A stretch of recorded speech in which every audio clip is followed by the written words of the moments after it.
Ngayon, sample problem naman tayo for multiplication and other operation ng vectors. Okay? So, in this example, meron tayong actually tatlong set ng vector. So, the question is, what will be the product ng A and B? Dot product ng A and B. Okay? So, to solve, so meron tayong, dun muna tayo sa A. Okay? So, the vector A, so gagawin ko munang vector A. So, siya ay gumalaw ng 6 units or 6 steps, 6 na hakbang papuntang direksyon ng J plus 9 steps papunta sa direksyon ng K. Ngayon, B is equal sa 2i minus, kamali ako ng tingin. So, B ay equal sa 7i minus 3j plus 2k. Yung unit ni A is meter. Ang unit ni B ay meter. Okay, so ang gagawin natin, ano ang sagot kapag A dot B. Okay? So, using yung 6J, using yung ginawa natin sa previous example last time. Okay? So, ganito mangyayari dyan. So, 6J times 7i. So, 6 times 7i. Kalimutan ko. So, 6 times 7 ay 42. Di na ako magaling mag-multiply. So, 42 Ji. Okay. Plus 6 times 3. Oops, mali. So, dapat yan ay negative. Okay. So, 6 times 3. So, negative yan dapat. Kasi 6 times 3. So, tama naman siguro. 18 J squared. Alright. So, 6 times 2. 12. So, magiging JK. And next, 9 naman. Positive 9 times 7 is 63 ba? 7 times 9. Ayan, 63. Tama. Okay, nagdududa na ako sa math skills ko. Okay. 63 KJ. And 9 times 3 is negative 27 KJ. And 9 times 2 is 18 K. Alright? So, based on sa properties ng mga IJJ, this is squared. This is K squared. Alright? So, check ko muna. So, 6 times 7, IJ, JI, JJ, JK, then KI. Oops, KI dapat to. Oops, sorry. KI dapat yan. 63 KI. Then 9 times 3, KJ, and K squared. Okay? So ngayon, alam natin na ito ay 0 din.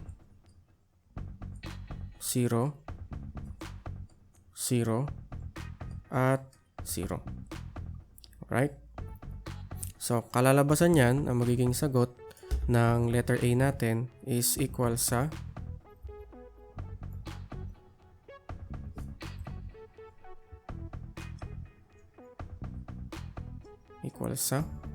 negative 18 kasi J squared is equals to 1. Okay? So, this is equals to 1. This is equals to 1. Yung K squared tsaka J squared. So, 18 times 1 tapos plus 18. It turns out that sa letter A plus B is equals to 0. Alright? So, ganun yung sagot niya.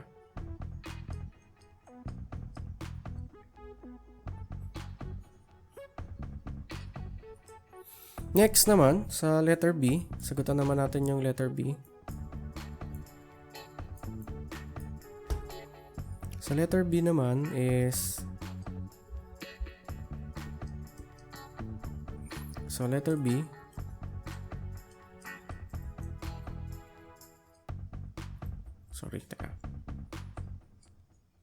sa letter B naman, ang ating A is equals to 2i minus 3j. Then B is equals to 6i minus 13k. Alright? So A vector dot product B vector. Okay?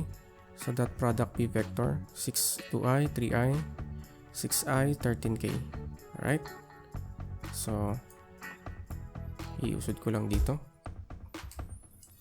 Then, kapag isinubstitute natin yan, 2i minus 3j dot product 6i minus 13k. Alright? So, magiging sagot dyan is 2 times 6 is 12 I squared. Tama. Then, minus 2i times negative 13. So, magiging 26ij. Then, minus 3 times 6 is 18ji. Then, negative 3 times negative 13. So, positive 39jk. Alright?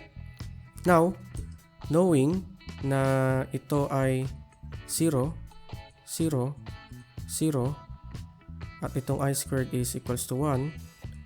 So, ibig sabihin nun, ang sagot natin is equals to 12 meters. Check natin yung unit. Kung tama ba.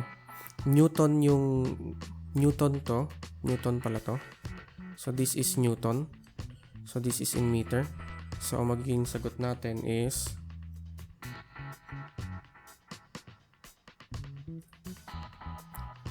Newton meter. So, yun yung sagot natin.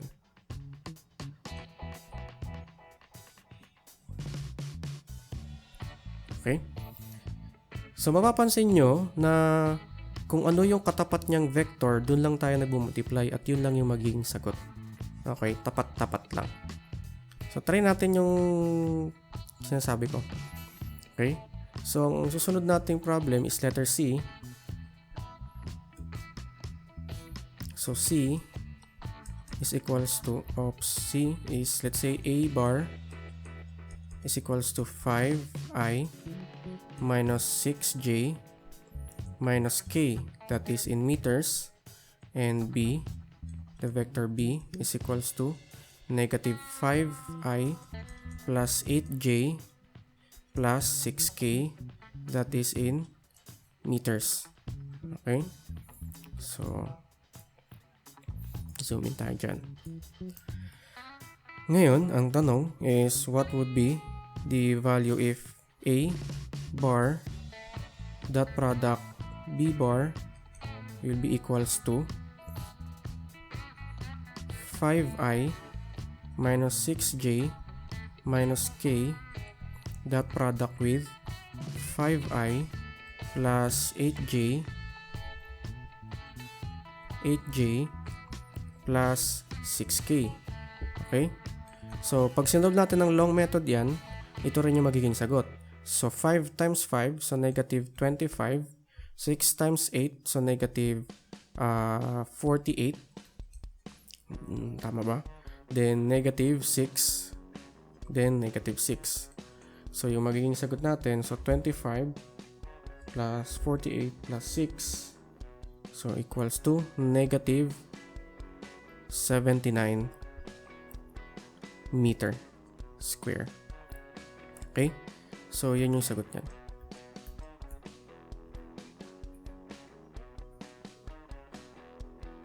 Okay? So, that is how you solve dot product.